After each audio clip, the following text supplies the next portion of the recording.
nice guy. This might be a little controversial. You almost have to break them to rebuild them. They have plenty of people in my life who've been like that. You know, I give them my best and they just fuck off. It's shitty feeling. I can't control other people's feelings and how they behave. Oh, fuck it, let's drink to that. Yeah, man. I'll drink to that.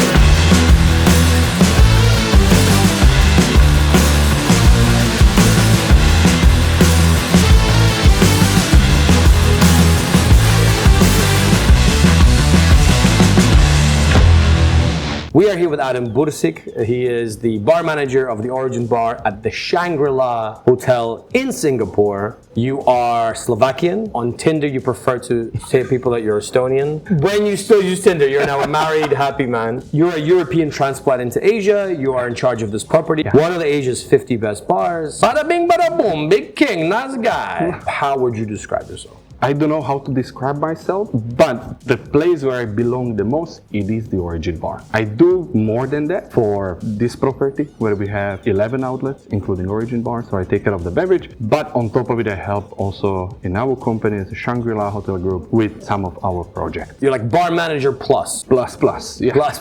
Tax and service charge. There's a lot of talk in the bar industry with regards to moving to a different place. And Singapore seems to be like one of the locations that everybody kind of wants to go to. Weirdly enough, there's not a lot of European transplants here. I sit down and talk to a lot of people, and it's easy to sit down with somebody who's from an independent bar, and the story's always like, yo, we built this bar from the ground up with our own blood, sweat, and tears. Brr. The other kind of completely other spectrum is the hotel bars, the 5-star hotel bars, the signature flagship 5-star hotel bars. Because I come from one thing, from independent people versus here, I'm always excited to be here. For you, how did you get here? What's the deal? Why Singapore? Why Shangri-La? I'm just like throwing everything at you. Well, this is my first hotel company I'm working for. My whole life I was working in independent bars, venues, restaurant bars and all together. And then just randomly one day, a friend of mine, Marian Becker, he just called me and asked me, hey, would you be open to move to Singapore? There was nothing to hold me back in Slovakia. I was like, yeah, sure, why not? 10 minutes later, Colin Chia, the main owner of the Nutmeg Claw, just called me, all right, when you can come.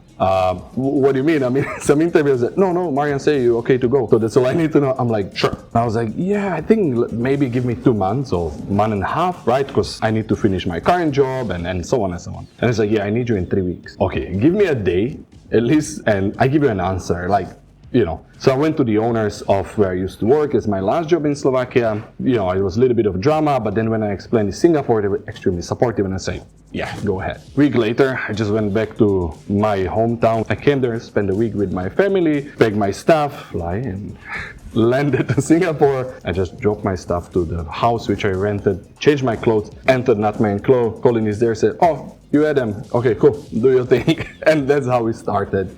You know, and that's how it. Do your thing. Do your thing. Yeah, I was also an immigrant bartender, you know, moving from place to place to place. I think it's the greatest thing I've ever done, and it's the reason I'm like kind of where I am. But at the same time, it's super duper stressful. For anyone who's like a young bartender now, do you think it's worthwhile to move to a place like Singapore? When I came here a little over 10 years ago, it was fairly easy, also due to the government laws and the quotas for your work visas and so on. It's much easier than it's now. Even if you would think that so many people wants to move to Asia or Singapore or Hong Kong, all these capitals here, is actually not true. I've been posting a few times through the last few years that we have open positions. We have open bar manager and beverage manager position also within our company, and there's not many people who are willing now to move here. So not so sure if it's still the case. The communication channels maybe we use and all these other bars using were not the right one. Because I know personally from other, not just hotel bar, independent bars, they do have struggled to get their new number 1s and number 2s from overseas. If they just wanted to make their team more dynamic, they do have the struggle. So yeah, maybe the communication channel, and you know, next thing you do is not the menus, it's we're someone looking for a job. This is how I get my ideas, everybody. Very often there's this like rhetoric that Europeans get paid more in Asia than locals, right? Is that a thing? Unfortunately, it is a thing. Talk to many different companies and friends in different companies also about this. You know, hiring people who are local. I prefer to hire local people, you know, but not all of them want to take the job because they know they are not paid as much as, let's say, a foreigner would. But for some reasons, some HR departments in some companies, they feel like, yeah, the foreigner brings better value to us than the local guy would be, which I completely disagree. Because as a local guy, you would have much better following in this country, so you will bring more business essentially to the bar. I'm very lucky and fortunate that I get these opportunities, but I wish there is more people and companies really focusing on hiring local people. This is a dynamic that people don't understand unless they live here. Singapore's emergence on the cocktail bar, international cocktail bar scene down at 28 Hong Kong Street, right? Yeah. There's probably bars before that. There was probably bars during that. Yeah, and definitely because of the foreign expertise of someone who brought it, like Michael Callahan and later on Zdenek Kastanek and so on, like they brought their expertise to this bar. Sure, local people didn't have back then that type of expertise. What is like life here in Singapore for a hospitality worker? Because we think that you guys are the richest motherfuckers in the world. Oh, no, not at all, man. I mean, definitely you earn more money in Singapore than you would earn in Slovakia. But yet the life is fairly expensive to live here, that I spend most of the money living here. Drinks are somewhere around $28 to $30 plus, so plus the service and everything. So one cocktail is 35 Singapore dollars, which is maybe 25 euro. And that's average price, like every bar. And doesn't matter if you go to pub or you go to hotel bar or independent bar, the price would be the same, which is a good thing for business, you know, so people choosing by the places, not really by the prices of them. One of the many reasons I think that people can't go to cocktail bars or choose not to go to cocktail bars is the price. The average bartender's salary, let's just say including tips and service charge, and say they want to live by themselves, how much percentage of that would be of their salary? Often, I would say easy 70%. 70% of your salary would be your housing. Your housing. If you want to live alone.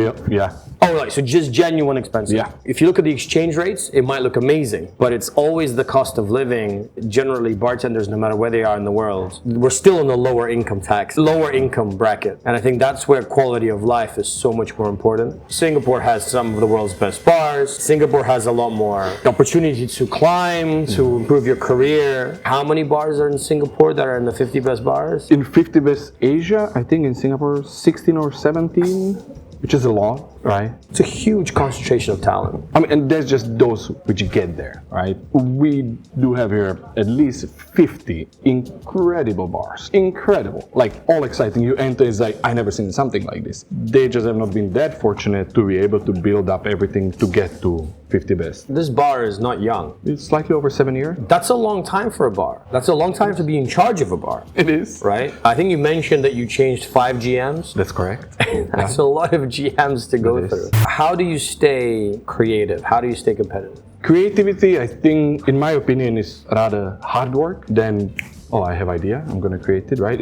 You need to force yourself to think and overthink and to do something and try and learn new things and so on, and it's a combination of all those. That's, I think, what is creativity, rather than just like I really have idea. Sometimes it comes like that, you get idea, but it's way less than just focusing and doing something. Everyone has their own, you know, pros and cons. I think for me is that I can push myself. I constantly learning new skills, developing myself to be able to provide more value to the bar where I'm working. I see working for bars 7 years is great because it's a mutual relationship, right? They're giving me salary, I need to give back. I can't just stagnate and be on the same spot for 7 years. They have no use of me, they would fire me, most likely. I know that I need to develop myself and grow to be able to keep providing something new, being able, let's say we change our menu every year completely. So I need to be able to reinvent the bar year by year, you know, and motivate my team to work on it and put their heart into it, you know. But, you know, my father is from also F&B, that's why I get into it. He was last, I think, 20-25 years in HR, which also helped me a lot to understand how to work with people and to make sure that they're happy. Whoever is working here, like the happiness, it is the number one thing. If they're happy, everything is smooth. And what's your staff turnover like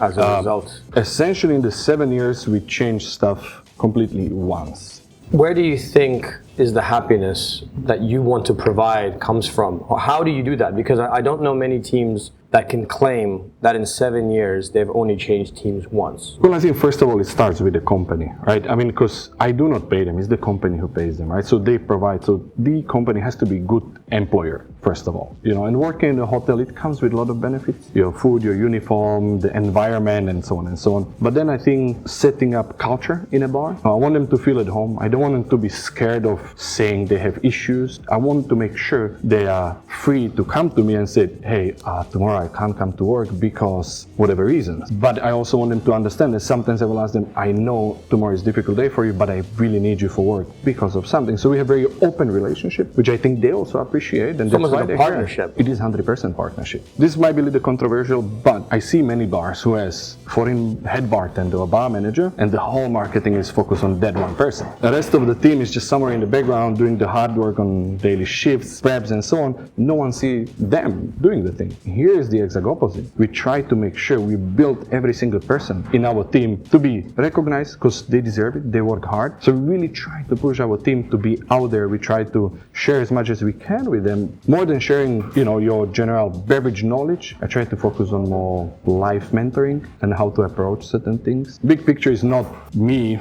doing everything, but they doing everything. They growing. If we as a company open more bars, I don't want to hire people from outside. I want our team to grow from within and take those positions and lead the places and so on and so on. That's the big picture. I think that bartenders get trained, like our educational system is shamanistic. You have your mentor or like the person who trained you. You will adopt whatever good and bad things that they have learned. Then you will take that on and that's the only way to do it. And then you go work in another bar and the other person might disagree with 5, 6, 7 things that you've already learned. And then you might realize, oh no, they were actually wrong. But there was many things that could have been right. You just learn from one person, you learn from that shaman and you pass it on. There's no industry standard. If you hire someone who's experienced from a bar, they might come in, their culture towards the job could completely be opposite everything that you've built.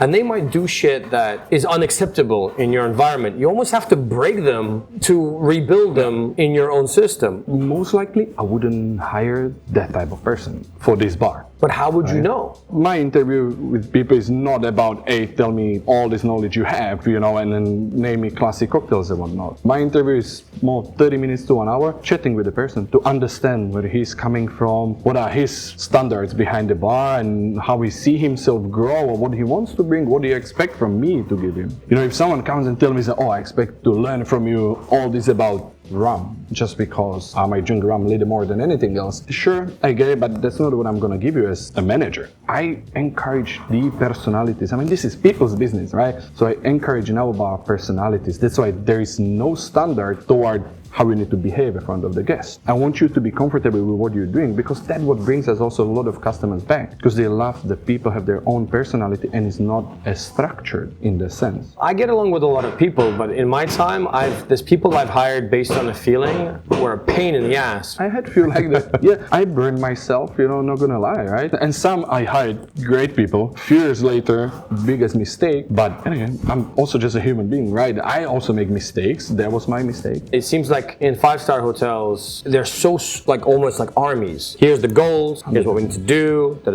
We do have our rules, we do have our goals, but through that, you need your personality to shine. Is this the future of hotel bars then? Maybe. I don't know. It works very well for us. For me, it is the future. It's what we're doing here for 7 years. It's working well. We have great business. I think quite nice recognition within the industry of our fellow friends and so on. So I think it does work. Oh, fuck it. Let's drink to that. Yeah, man.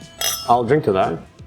There's some values in hospitality which I think are universal. And weirdly enough, go to different parts of the world, success seems to have a lot of patterns. One of the things that I got very tired of doing when I was still in operations, which is I would put so much effort into training someone. I would put so much effort into providing them with a good environment, fairly paid and everything. And then they would go and fuck off and get a better job, right? I don't judge them because that's what I would do, like if I had a better position. But it comes with a certain element of fatigue. You get tired of giving that and then starting again from scratch. It's not easy, right? Because you give so much, you get sometimes nothing back. Do you have plenty of people in my life who've been like that. You know, I give them my best and they just fuck off. It's shitty feeling. I can't control other people's feelings and how they behave. You just can't, right? So I just don't overthink it, I guess. It's just like, sure, I need to move on. I don't think that in a P&L there's a wellness and balanced budget. You know, such a great point, man. Like, such a great point. Damn. Well-being of your staff being part of P&L. I don't know. It should be, man. And then the other question is, what's the profit margins here in Asia, right? Well, here in Asia, like half the fucking world lives here. Like, what am I saying, right? And we're also talking about Singapore, which is very different. In a bar, if you 25% is profit, you're like a unicorn. That's amazing. After all of your like overheads, taxes, everything, if you're hitting 25%, that's crazy good. Most people are, if they're lucky, at 20. It really depends on the sucks. setting of the companies. You know? Yeah. Some really open the bars for being their lifestyle venues, the face for their company. They don't need a business. They're okay having 5%. Some, they run it only for the business and they want 30 to 40%. So really depends. Really, really depends. Traveling around for the first time in Southeast Asia, I'm seeing just how close the community is. You've been here long enough that you almost sort of like kind of build. Like, I'm seeing more life in the community here than back home. When you go back, in your opinion, why is that? Do not know why, but 100% I share the same feeling. You know, in Asia, and they call it, also our company call it the Asian hospitality. You can feel it, right? You came here and you feel like the community is so much closer than I would feel back in Europe or even traveling somewhere else, you know? Would you say that it's changed you as well as a person? 100%. You know, I came here very strict from Europe, you know, this is what it is and this is how we do it. And back then, Colin was the one who was like sitting with me down. He's like, yeah, you can't talk to people that way. I was like, okay, I understand. And now I integrated myself into the culture. For me as a foreigner, I think the key was I have to embrace their culture, not expecting them embracing my culture. I need to learn their ways. And I think that's also what, you know, makes me close to many people, you know, not just in Singapore, in all other countries in Asia, because I'm embracing their cultures. I want to show them that I respect who they are, the way they want to be respected. And I think that's very important. When I was younger, when I moved from Scotland to Amsterdam, I was like, there's a right way of doing things and I'm going to show you. And then luckily I'm quite chatty, if you haven't noticed. I integrate easier and I can get my point across better. Yeah. But I can see if I was a slightly different person where I would make the same mistake, I would probably burn myself. That's same how I came here, with the same attitude, you know. I came here, I was 27. Same thing, this is my way. And I had to learn, you know. It was the hard way, but the best possible way, you know. What was the hardest lesson? I don't think particular incident, like, not really. One thing that was shocking to me was I had a bartender and she just one day came in and said, sorry, I'm quitting. I said, why, what happened? And she said, well, my parents don't want me to work in F&B, right? Because working F&B 10 years ago was big no-no. Your parents would be embarrassed. Many not, but many would. I had actually 2 people like this in my career here in Singapore who said, like, unfortunately I have to quit because my parents won't allow me to work in F&B because it's below the expectation of what they want me to be. I can't do anything about it. That person to go against their own parents, unthinkable, right? The industry joke is, when are you going to get a real job? Right? That's the industry joke. I don't think in Europe anybody thinks this way anymore. I think like this is an outdated joke, right? But here we are, that's still a thing possibly here because of some sort of cultural things where you might lose an amazing worker because their parents are like, dude, F&B sucks. Like, don't do that to yourself. Or we don't want you, like we put our foot down, you're not working in F&B anymore. It's a great career, right? I do have friends in Singapore and across the Asia who in F&B they build their career and they currently earning monthly about 25 to 30,000 USD. You can earn that in other jobs, in many you can't. In F&B you can, and it's incredible you can, right? But yet it takes longer than if you get into finance. But is this a happier job? 100% yes. Ultimate happiness, that's the only goal. There's a misconception about the term, the service industry, right? To serve. Almost every country in the world, if you're an F&B, if you're a server, you're a lower class person. Well, historically speaking. But in my mind,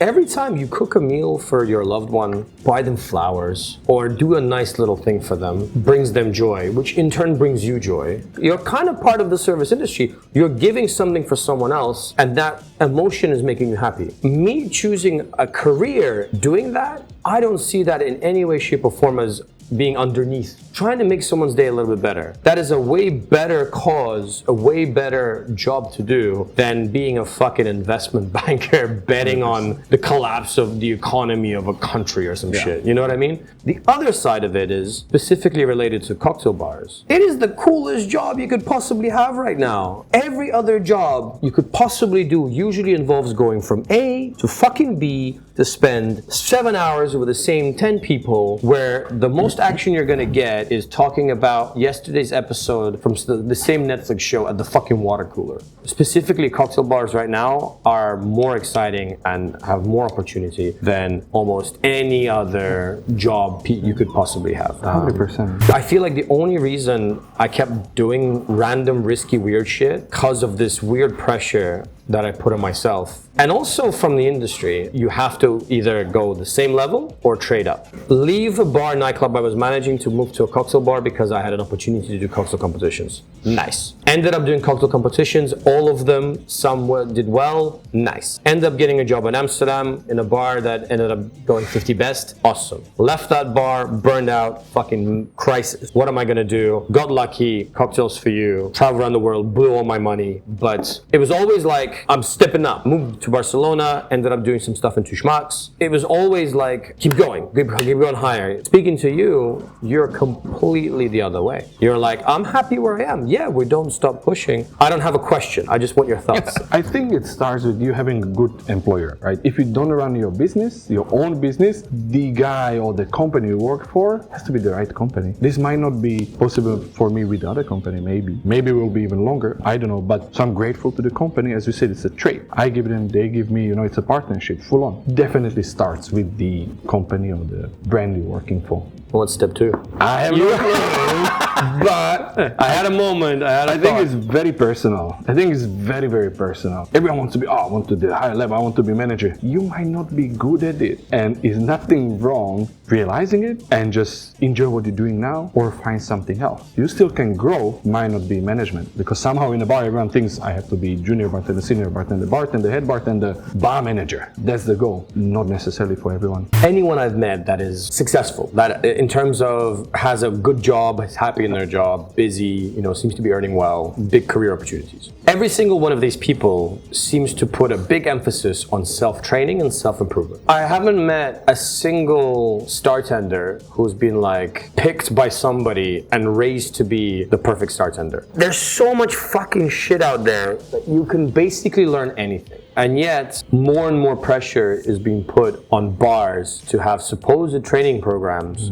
How much responsibility does the bar have for your own personal development? First of all, it's your life. Take fucking control, right? It is your life. Don't expect someone taking control of your life. I don't think it's a responsibility of the bar. If you work in a bar which can provide it, just be fucking grateful. There is such a small percentage of bars I would know would have some kind of training program. The bars in Singapore who at least save some money and they send their team to WSAT courses. WSAT, yeah. At least they do some efforts, but they still can't do it in-house, but there is some efforts. Really depend on the bar, small bar with 6-7 people working there, where they can find the time. But if you want to grow, then it is 100% your responsibility to develop yourself to be better.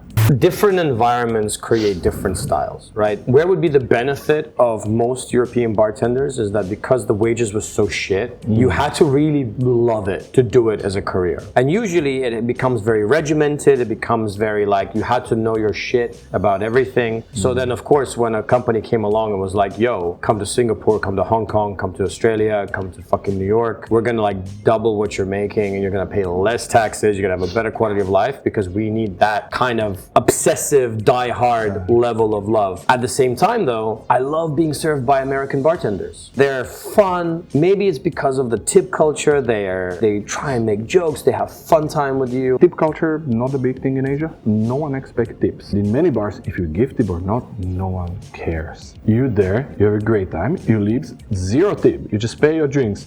You're leaving and stop loving it. That was the best guest of my life. I want him to come back. I enjoy to serve him. Rather than it's like, oh, this guy gave me $100 tip. But a shitty guest, example, you don't care about the $100. Crazy different from US and Europe. The tip culture here, nobody expects. And what about service charge? Depend on the company. Most of the companies, service charge doesn't go to the team. Service charge is part of their revenue.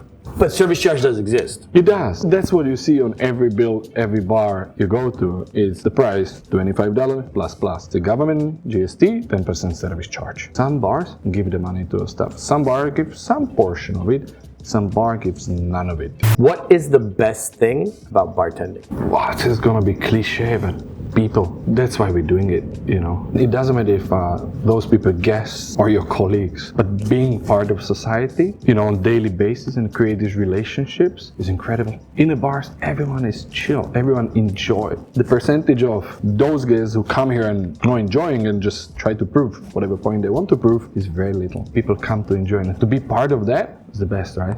It's the happiness. And what is the worst thing about bartending?